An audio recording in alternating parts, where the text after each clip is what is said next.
Assalamualaikum warahmatullahi wabarakatuh. Alhamdulillah nahmaduhu wa nasta'inuhu wa nastahdihi wa nastaghfiruh wa na'udzu billahi min shururi anfusina wa min sayyiati a'malina. Man yahdihillahu fala mudilla lahu wa man yudlil fala tajida lahu waliyyan mursyida. Allahumma salli ala Muhammad wa ala ali Muhammad. Kita bersyukur kepada Allah Subhanahu wa taala kerana pada pagi yang berbahagia ini kita masih diberikan kesempatan oleh Allah Subhanahu wa taala untuk berada dalam siri kuliah harian Ibrah Ramadan 1441 Hijrah, Ajuran Sektor Pendidikan Islam Jabatan Pendidikan Negeri Perak. Sidang pendengar yang dirahmati Allah Subhanahu wa taala, insya-Allah tajuk perbincangan kita pada hari ini ialah Madrasah Ramadan Pemangkin Jati Diri Mukmin Sejati. Sidang pendengar yang dirahmati Allah Subhanahu wa taala, Ramadan merupakan bulan yang paling mulia berbanding 11 bulan yang lain. Alangkah beruntungnya umat Nabi Muhammad sallallahu alaihi wasallam kerana di dalam bulan mulia ini terdapat sejuta rahmat dan barakah yang dijanjikan oleh Allah Subhanahu wa taala. Bulan ini juga merupakan bulan tarbiyah jiwa dan nafsu. Sabda Rasulullah sallallahu alaihi wasallam, "Idza dakhala syahru Ramadan futihat abwabus sama' wa ghulliqat abwabu jahannam wa sulsilatis syayatin." Yang bermaksud apabila masuknya bulan Ramadan maka akan dibukakan seluas-luasnya pintu langit dan ditutup serapat-rapatnya pintu-pintu neraka dan syaitan-syaitan akan dibelenggu. Hadis riwayat Al-Bukhari. Sidang pendengar yang dirahmati Allah Subhanahu wa taala, antara kewajipan utama yang terbayang di ruang minda setiap Muslim setibanya bulan Ramadan ialah ibadah puasa, bersahur, solat tarawih, tadarus Al-Quran dan lain-lain amalan soleh dengan tujuan untuk mendekatkan diri kepada Allah Subhanahu wa taala. Ibadah puasa merupakan salah satu daripada rukun Islam.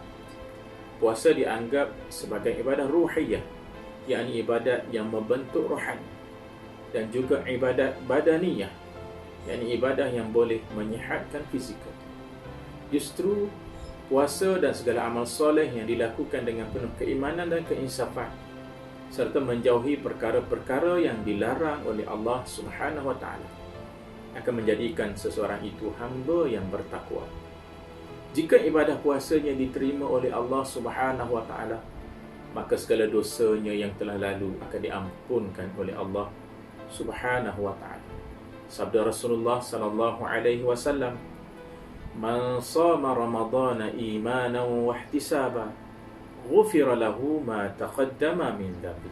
Yang bermaksud, sesiapa yang berpuasa Ramadan dengan penuh keimanan dan keinsafan serta mengharapkan keredaan oleh Allah Subhanahu wa taala, maka dia akan diampunkan segala dosa-dosanya yang telah lalu. Hadis riwayat Al-Bukhari dan Muslim.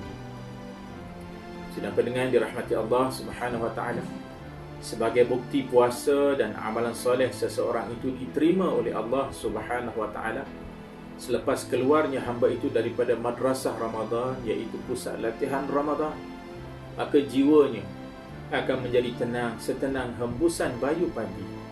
Hatinya sentiasa basah umpama pepohon hijau yang disirami dengan siraman embun dini hari sebelum sang mentari menjenguk jendela dunia dan menyimbahkan sinarannya ke seluruh alam bawah.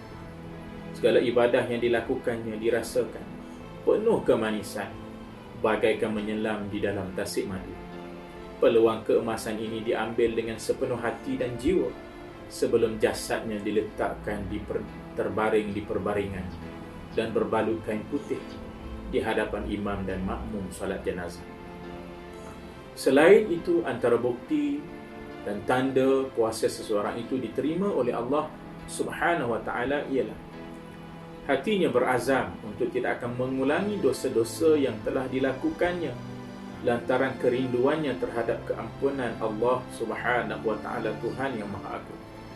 Terbuat-buat perasaan takutnya kepada seksaan api neraka yang marak menjulang, api neraka yang membakar hangus kulit-kulit manusia dan boleh mencairkan otak-otak manusia yang terselindung di sebalik tempurung kepala.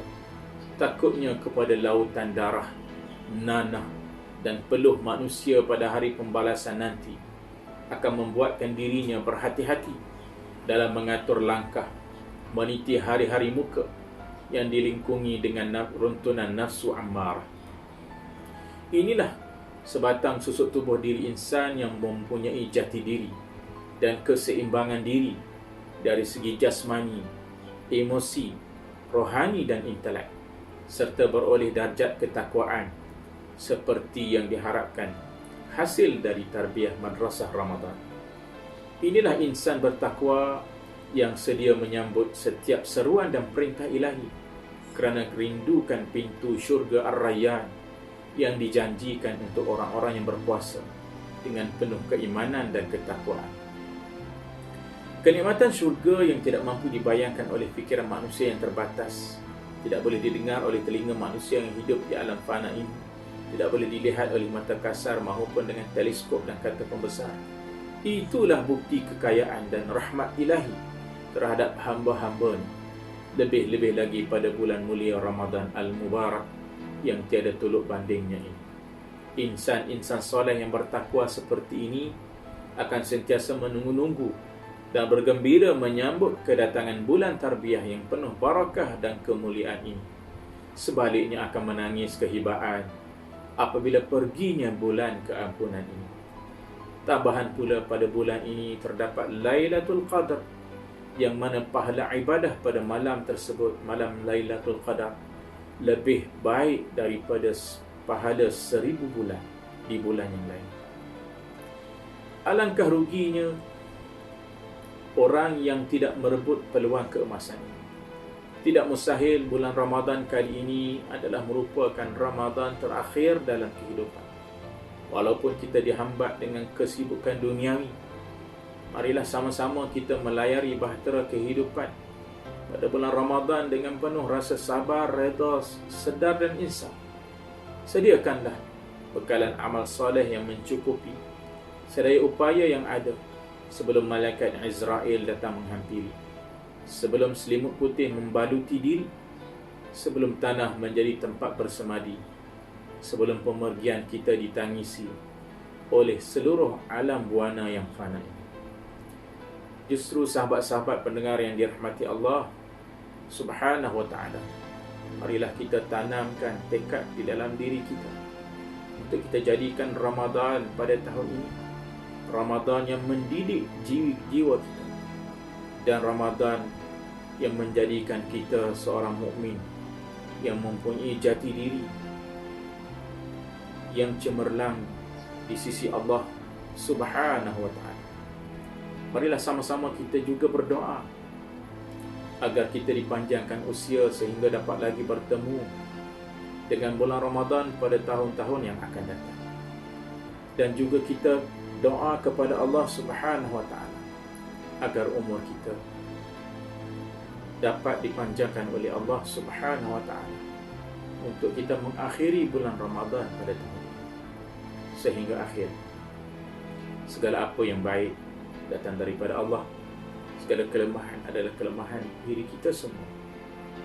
Marilah kita beristighfar kepada Allah di atas segala kelemahan-kelemahan diri kita ini dan segala kemaksiatan yang telah kita lakukan.